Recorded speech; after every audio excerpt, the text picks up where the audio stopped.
Hey, what's going on? Sir Blackson97 here, back with another pack break. Today's pack break is actually a little bit different than usual, as this isn't really a mail day from any seller or card shop or collector. This actually comes straight from my personal vault. A few of the containers and old boxes of cards we went through just to kind of see if there was anything else in there that was worth finding, and surprisingly, there was a good amount of cards I never even knew I had. Good amount to use back in the day, but before we knew it, we had a sizable stack, so I figured, why not show it off? So, for the first time, we're diving straight into the vault of Sir Blackson97 and diving into some old school cards. So without further ado, drum roll please, let's start off with Shadow Spell. I don't think I really ran this in a deck, I just thought it looked cool, which to be fair it does. Kind of gives off Fiendish Chain vibes. Widespread Ruin, I definitely ran this quite a bit. This was fun. I believe this is like a promo card from a game, but it just looks super cool. Kind of looks like an explosion of like popcorn or cheese or something. But as a secret rare printing, this was really fun to pull off in duels. Horus the Black Flame Dragon, level 6. I had a bunch of level cards, like some of the Horus stuff. Armed Dragons. I think, what is it, Mystic Mimic? The one that looks like a little treasure chest. That one was kind of funny looking, but Horus was definitely the one to use the most. Just because it had the best stats overall. Armed Dragon probably was also pretty good to use, but I feel like Horus stuff you could go into a little bit easier. Solemn Judgment. This one was just fun to pull off. Negating any like traps during the battle phase that you didn't want to deal with. Or just problematic cards during your opponent's turn. Plus it's kind of sparkly. Obnoxious Celtic Guard. This one I definitely used quite a bit, as noted by how kind of dinged up he is. But this definitely came in handy in a bunch of duels. This and the regular Celtic Guardian ran that quite a bit. They were just fun to use and pull off. Definitely like the secret printing as well. Ruthless Denial. This one just looked really cool. I just like the artwork on this. I don't think I ran this one either, kind of like Shadow Spell, but still really nice one to run. I'm trying to remember. I think this was either like Soul Drain or Spirit Drain. It was just basically you could negate a spell or trap, but your opponent could like discard a card to negate it. So they would either lose a card from their hand or they would just lose the card they're activating. Still just had really cool artwork, kind of ominous and terrifying, but this was fun to pull off as well.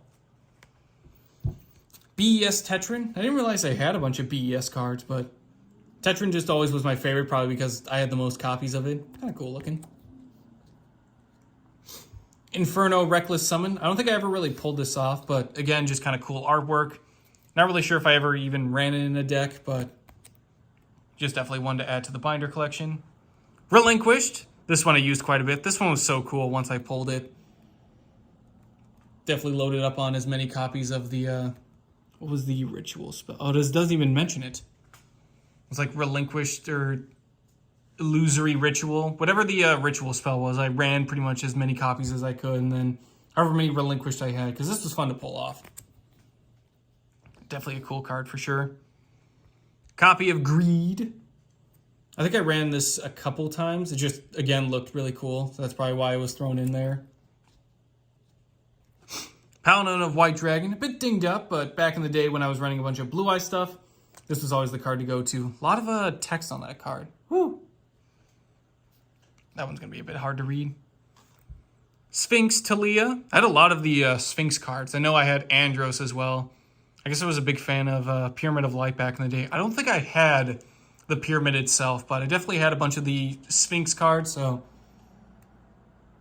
I think Talia was my favorite out of all of them. I don't know why, but that was the one I just ran the most. Another Relinquished. I don't even remember. I remember having one. I barely remember having two, but hey, two's better than one. Always got to get those Relinquished out there, you know? Silent Swordsman, level 7. I do not remember having this. I remember having level 5, but I don't remember level 7. But still very cool to have. Definitely one of my favorite boss monsters, just being able to negate all spell effects on the field. Just such a cool card. Plus his sword looked really cool, kind of like Cloud from Final Fantasy VII. So that's always what I always attributed to. Judgment of Anubis. I don't think I ran this one, but again, it just looked really cool. Because again, around the Pyramid of Light time, I was just collecting a bunch of Sphinx and like super cool Egyptian cards. That was about it, essentially. Speaking of which, Guardian Sphinx. This one was just cool. Another nice one to like tribute set into. Your opponent kind of swings into it, then it bounces the card back. Very nice. Spell Shield Type 8. Another sparkly one. I don't think I ran this one, definitely. Just looks really cool, though. Definitely looks like one of those, like, Herald of Orange Light or Herald of cards. Kind of has that sort of angelic design vibe to it. Karibo. I like that his eyes are also kind of sparkly. I ran this quite a bit just to kind of protect myself from battle damage. Not much else to say there. Andro Sphinx. Pretty much the same as Sphinx Talia, but the reverse attack and defense. Same pretty much effects as well, but it's just, again, super cool. Didn't really have the Pyramid of Light, so I never really ran them, but I just had Sphinx Talia in the deck because it was cool. And then finally, probably one of my favorite cards, Yamata Dragon. Obviously, it's a spirit, so putting in the effort to get a tribute summoned is a bit tough, but when it inflicts battle damage to your opponent's life points, draw cards from your deck until you have 5 cards in your hand, which is really cool.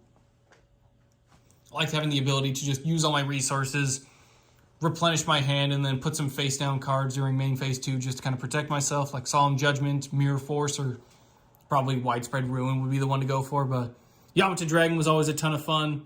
Definitely like the artwork on this one, so definitely going to put that into a binder page for sure. Woo! That'll do it for today's pack break. Again, this didn't really come from any seller or card shop, so I guess the thanks goes to myself for keeping these preserved and locked away for all these years. Definitely going to dive deeper into the card collection, sleeve up some old dinged up cards just so they're a little bit more protected, find some more hollows to put into another Vault Mail Day, but this was a ton of fun. Thank you all for tuning in to our first ever Vault Mail Day. We'll definitely go back into the tins and containers of cards to see if we can find a few more, but at the very least, this was a ton of fun to just go down memory lane. So hopefully we'll do this again soon, but in any case, that'll do for today's pack break. Thank you all for watching, and I will see you guys next time.